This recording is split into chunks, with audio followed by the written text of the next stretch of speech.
So you're really interested in being a model? I am interested in better life.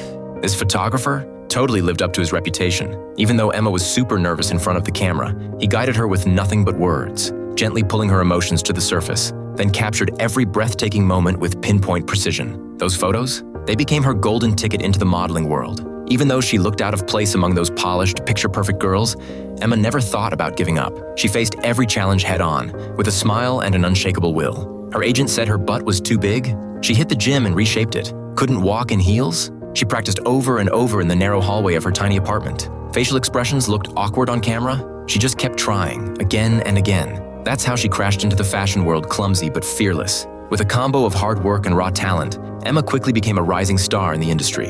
So when her agent told her she'd be walking in global fashion weeks, she was over the moon. But success? It never comes easy. Her first international show, and boom, disaster. Her passport had already expired. She was detained at customs, and if it couldn't be sorted out fast, she'd be sent straight back home. The company bailed her out by dropping a ton of cash, but without a valid visa or passport, deportation was still hanging over her like a storm cloud. That's when the janitor, who had secretly been crushing on her, saw an opportunity. If she agreed to a fake marriage with him, all her problems would disappear. Emma didn't want to go back to her old life in the village, so she said yes. They made a deal, just a marriage on paper, nothing more. But over time, the man's desire started to grow. Emma's beauty was too much for him to ignore. During a surprise visit from immigration officers, he kissed her in front of them without her consent. They left, smiling, thinking it was just a cute married couple. But once the door closed, Emma was left burning with shame and rage. And yet, she had no choice but to stay quiet.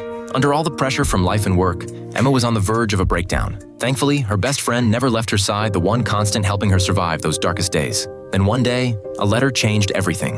Her permanent residency was finally approved. Emma didn't wait a second. She took off her wedding ring and returned it to the janitor. She was done being trapped. She was free to soar. And when Emma stepped onto that runway, she was no longer the victim of fate, but a woman in full control of her life. The desert scarf trailing behind her like a battle flag, she stood in the spotlight elegant, confident, unshakable. She wasn't just modeling clothes. She was telling a story with her soul. Her powerful walk, full of primal rhythm and grace, left the whole fashion world holding its breath. And that very body, once scarred by cruel traditions, had now become a symbol of pride and power. From a Somali shepherd girl to an international supermodel, the desert flower had bloomed and the world couldn't look away.